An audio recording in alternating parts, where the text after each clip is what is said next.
Assalamualaikum warahmatullahi wabarakatuh. Di sini, kami dari kelompok 3 akan menjelaskan materi kami tentang komunikasi kelompok dan kerja tim. Tugas ini disusun oleh Paulina Dwi Rahmawati dengan nomor induk mahasiswa 401200042, Hafiza Nurlaili Fitria dengan nomor induk mahasiswa 401200049, dan Laili Sohibatul Masyrofah dengan nomor induk mahasiswa 401200062. Sebelumnya, kita harus mengetahui terlebih dahulu apa pengertian komunikasi dan komunikasi kelompok. Menurut Joko Purwanto dalam bukunya yang berjudul Komunikasi Bisnis, komunikasi adalah suatu perekat yang memungkinkan kelompok masyarakat secara bersama-sama untuk melakukan fungsinya dengan baik. Sedangkan dalam kelompok merupakan bagian yang tidak dapat terpisahkan dalam kehidupan kita. Melalui kelompok, kita dapat berbagi informasi, berbagai pengalaman, dan pengetahuan kita dengan anggota kelompok yang lainnya.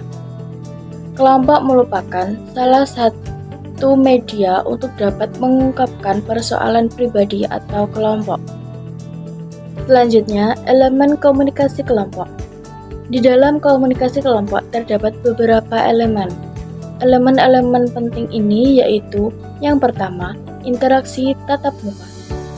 Pada interaksi tatap muka ini mengandung makna bahwa setiap anggota kelompok harus melihat dan mendengar anggota kelompok lainnya dan harus memberi umpan balik secara verbal maupun non-verbal dari segi anggotanya. Yang kedua, jumlah partisipan yang terlibat. Maksudnya yaitu jumlah partisipan di sini bisa 3 atau lebih, dan biasanya paling banyak adalah 20 orang. Karena semakin banyak anggota, semakin pula untuk berinteraksi dan saling mendengar dan melihat ataupun menerima informasi dari anggota lainnya. Yang ketiga adalah maksud dan tujuan yang dikehendaki. Maksud dan tujuan ini akan memberikan bentuk identitas suatu kelompok. Apabila tujuan berbagi informasi, maka komunikasi yang dilakukan bertujuan untuk menambah pengetahuan anggota kelompoknya. Kalau tujuan pemeliharaan diri, maka komunikasi yang dilakukan bertujuan untuk memperhatikan anggota dan struktur kelompok itu sendiri. Yang terakhir adalah kemampuan anggota untuk menumbuhkan karakteristik anggota lain secara akurat. Dalam hal ini mengandung arti bahwa setiap anggota secara tidak langsung berhubungan satu sama lain sesuai dengan tujuan kelompok yang telah ditetapkan. Di samping itu, identifikasi setiap anggota kelompok dengan kelompoknya relatif stabil dan permanen. Selanjutnya adalah tentang karakteristik kelompok. Adapun bentuk kelompoknya, di dalam komunikasi kelompok terdapat 2 karakteristik, yaitu yang pertama adalah norma. Norma yang dimaksud di sini yaitu persetujuan bagaimana orang dalam satu kelompok berperilaku satu sama lain. Norma adalah aturan mengenai apa yang pantas dan tidak pantas dilakukan di dalam kelompok. Norma dibagi menjadi 3 kategori, yaitu yang pertama, norma sosial, yang kedua, norma prosedural, yang terakhir adalah norma tugas. Karakteristik selanjutnya yaitu peran. Maksud peran di sini adalah apa peran masing-masing anggota dalam suatu kelompok. Peran adalah perilaku yang diharapkan dari setiap anggota kelompok. Selanjutnya adalah fungsi komunikasi kelompok. Apa sih fungsi dari komunikasi kelompok itu? Fungsi komunikasi kelompok adalah bagaimana cara mendidik para anggotanya. Fungsi ini dipengaruhi atau bergantungan kepada jumlah informasi, baik informasi yang masuk maupun informasi yang keluar. Dipengaruhi juga oleh jumlah seluruh anggota kelompok, serta frekuensi interaksi antar anggota. Mengajak anggota kelompok untuk melakukan suatu hal maupun tidak melakukan suatu hal. Dan fungsi komunikasi kelompok adalah sebagai berikut. Yang pertama, fungsi hubungan sosial atau memelihara hubungan. Fungsi ini bermaksud sebagai bagaimana sih cara kelompok itu mampu memelihara serta memantapkan hubungan sosial di antara para anggotanya. Seperti bagaimana sih cara kelompok itu mampu memberikan sebuah kesempatan kepada anggotanya untuk melakukan sebuah aktivitas sosial, baik yang berupa formal maupun informal, yang santai dan juga menghibur. Dan fungsi yang kedua adalah fungsi pendidikan atau tukar pengetahuan. Fungsi ini bermaksud untuk mengetahui bagaimana kelompok itu secara formal maupun informalnya bekerja untuk saling bertukar pengetahuan di antara para anggotanya. Melalui pendidikan, kebutuhan anggota maupun kebutuhan masyarakat ini dapat dipenuhi. Fungsi pendidikan ini jauh lebih efektif apabila setiap anggota itu membawa pengetahuan baik yang sangat berguna bagi anggota kelompoknya. Fungsi yang ketiga yaitu fungsi persuasi atau memersuasi anggota lain. Memersuasi adalah upaya untuk mempengaruhi anggota lainnya untuk melakukan sebuah tindakan maupun tidak melakukan sebuah tindakan. Seseorang yang terlibat dalam fungsi persuasi ini mempunyai resiko yang cukup sangat besar, yaitu tidak akan diterima oleh anggota lainnya di dalam kelompok. Misalnya, anggota lain ini mempersuasi anggota yang lainnya untuk melakukan sebuah tindakan yang bertentangan dengan nilai-nilai yang berlaku di dalam kelompoknya. Maka akan menimbulkan sebuah konflik yang begitu besar yang berkemungkinan anggota tersebut tidak akan bisa diterima oleh kelompoknya tersebut. Fungsi yang keempat yaitu fungsi pemecahan masalah dan juga pembuatan keputusan. Fungsi ini berkaitan dengan penemuan yang sangat alternatif di dalam sebuah pemecahan masalah yang tidak diketahui sebelumnya. Sementara pembuatan keputusan ini berhubungan dengan pemilihan antara dua atau bahkan lebih solusi yang akan didapatkan. Pemecahan masalah ini akan menghasilkan sebuah materi untuk pembuatan sebuah keputusan yang begitu besar. Fungsi yang terakhir atau fungsi yang kelima yaitu fungsi terapi atau membantu individu mencapai perubahan personalnya. Fungsi ini sangat membantu setiap individu untuk mencapai sebuah perubahan di dalam personalnya atau di dalam pribadinya dengan cara berinteraksi dengan anggota kelompok yang lainnya agar mendapatkan banyak sekali manfaat dan juga banyak sekali perubahan yang baik di dalam personalnya atau individunya. Namun tujuan utama dari fungsi terapi ini adalah untuk diri sendiri atau untuk individu, bukan untuk kelompoknya. Misalnya seperti kelompok konsultasi perkawinan dan juga kesehatan reproduksi. Fungsi-fungsi ini hanya untuk mendukung mereka secara pribadi, secara individu, bukan secara kelompok. Selanjutnya adalah kelebihan dan juga kekurangan komunikasi kelompok. Di saat kita sedang melakukan komunikasi baik pada kelompok maupun organisasi, pasti di situ terdapat banyak sekali kelebihannya dan juga kekurangannya. Kelebihan komunikasi kelompok antara lain yaitu melalui komunikasi kelompok informasi dapat bertambah luas dan juga mendalam. Maksudnya yaitu melalui komunikasi kelompok ini kita bisa mendapatkan banyak sekali informasi, baik informasi yang masuk, informasi yang terbaru dan juga informasi yang keluar. Yang kedua yaitu kelompok mampu mengidentifikasikan berbagai pendapat atau pendekatan di dalam pemecahan sebuah masalah, yaitu di saat melakukan pemecahan masalah, seluruh anggota kelompok dapat melakukan identifikasi sebuah pendekatan atau mencari sebuah solusi agar masalah itu dapat segera terpecahkan dan juga terselesaikan dengan baik. Kelebihan komunikasi kelompok yang ketiga yaitu dapat meningkatkan komitmen pegawai di dalam pemecahan masalah, yaitu antara pegawai yang satu dengan pegawai yang lainnya dapat melakukan sebuah diskusi untuk mencari sebuah solusi di dalam pemecahan atau penyelesaian masalah tersebut. Selanjutnya, yang masuk dalam kekurangan komunikasi kelompok antara lain di dalam mencapai kesepakatan cenderung melalui proses yang sangat panjang. Itu semua dikarenakan dalam sebuah komunikasi kelompok harus melewati sebuah diskusi yang sangat panjang untuk mengambil kesepakatan bersama seluruh anggota. Semua itu bertujuan untuk mencapai kesepakatan yang sama dalam mengambil sebuah keputusan agar tidak merugikan satu belah pihak di dalam anggota tersebut. Selanjutnya, mengurangi kreativitas pegawai. Kemudian cenderung ada dominasi satu orang atau bahkan lebih. Kemudian lambat dan memakan waktu yang cukup lama.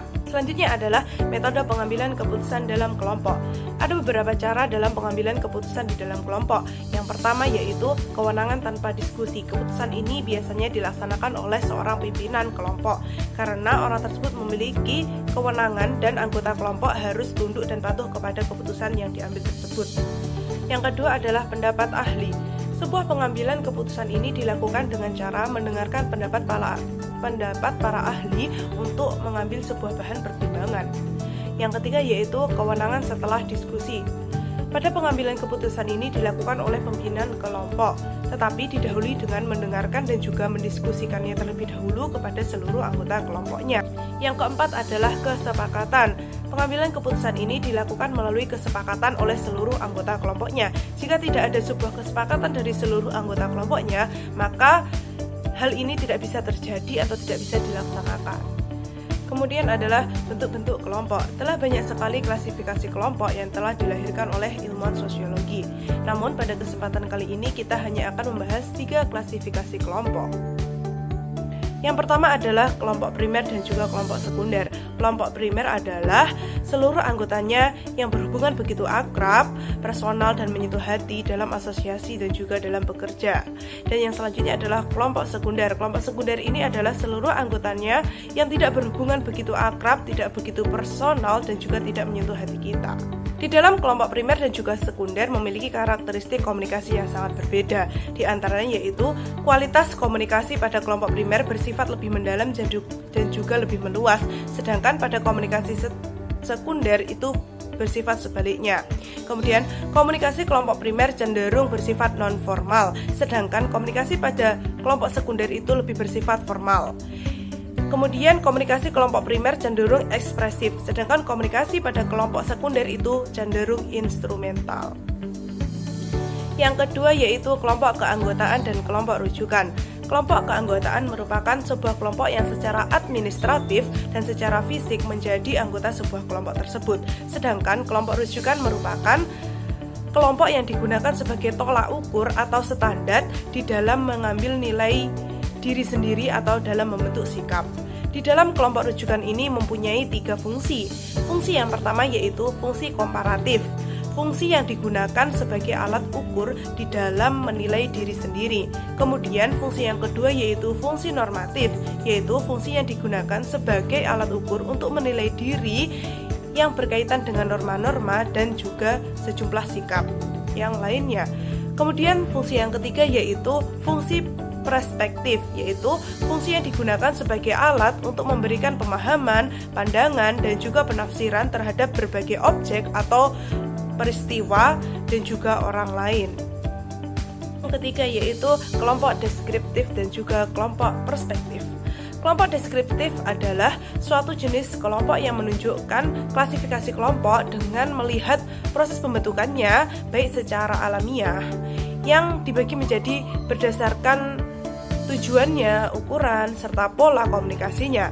Biasanya pada kelompok deskriptif ini di dalam memecahkan suatu masalah akan mengklasifikasi masalah tersebut berdasarkan proses pembentukan alami dari apa yang dilihat, dari apa yang dirasakan, dan juga dari apa yang dipikirkan oleh setiap anggotanya. Sedangkan pada kelompok perspektif adalah suatu jenis kelompok yang mengacu pada langkah-langkah yang harus ditempuh anggota kelompok dalam mencapai sebuah tujuan kelompok tersebut. Dalam kelompok perspektif ini, di dalam memecahkan suatu masalahnya, yaitu menggunakan agenda yang sudah ditentukan terlebih dahulu agar lebih efisiensi dan juga agar lebih efektif. Selain itu juga untuk menawarkan saran-saran yang lebih spesifik bagi pengembangan kelompok dan menggunakan langkah-langkah rasional agar anggota kelompok itu dapat mencapai tujuan tersebut. Selanjutnya kita akan membahas mengenai komunikasi dalam kerja tim.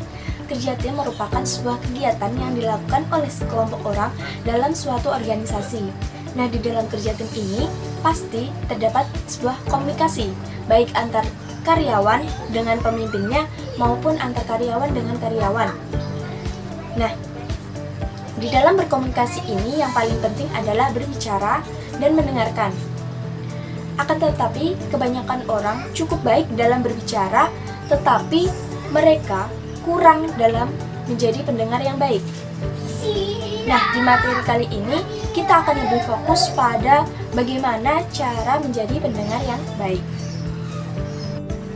Di dalam proses mendengarkan komunikasi dalam kerja tim, nah itu terdapat 4 elemen utama. Yang pertama adalah persepsi, di mana kita memfokuskan untuk mendengarkan sesuatu, maka secara otomatis kita akan memusatkan perhatian pada suara tersebut. Nah, misalnya dalam sebuah rapat terdapat sebuah pemimpin yang berbicara di depan, maka secara otomatis kita akan memusatkan perhatian atau memfokuskan untuk mendengarkan pembicara tersebut. Nah, yang kedua adalah interpretasi. Setelah kita memusatkan perhatian kepada seorang pembicara, selanjutnya kita akan menginterpretasi atau menanggapi pembicaraan tersebut. Yang ketiga adalah evaluasi, di mana setelah kita menginterpretasi pesan yang kita terima, selanjutnya kita akan menganalisis dan membuat kesimpulan.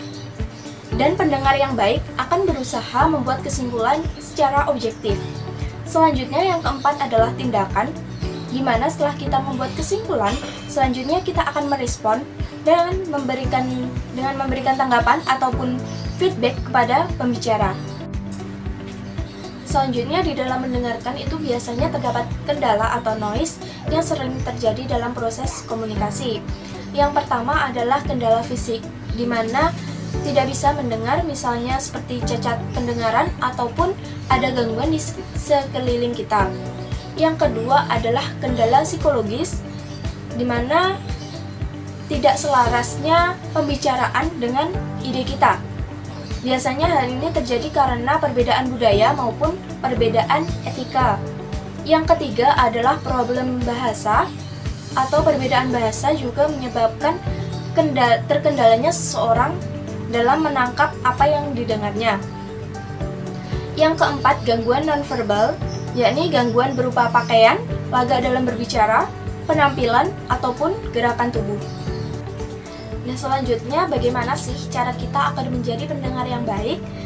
Nah, yang pertama itu adalah berhenti berbicara dan aktif dalam mendengarkan. Selanjutnya yang kedua, memastikan tidak ada suara yang mengganggu. Yang ketiga, membangun pikiran untuk bersedia menerima dan mendengarkan. Yang keempat, membuka pikiran dan konsentrasi kepada pembicara. Yang kelima, membiasakan mencatat hal-hal yang penting. Yang keenam, memberikan umpan balik atau feedback apabila dibutuhkan. Nah, mungkin itu saja yang dapat kami sampaikan di materi kali ini. Apabila ada kurang lebihnya, kami mohon maaf. Sekian dari kami. Wassalamualaikum warahmatullahi wabarakatuh.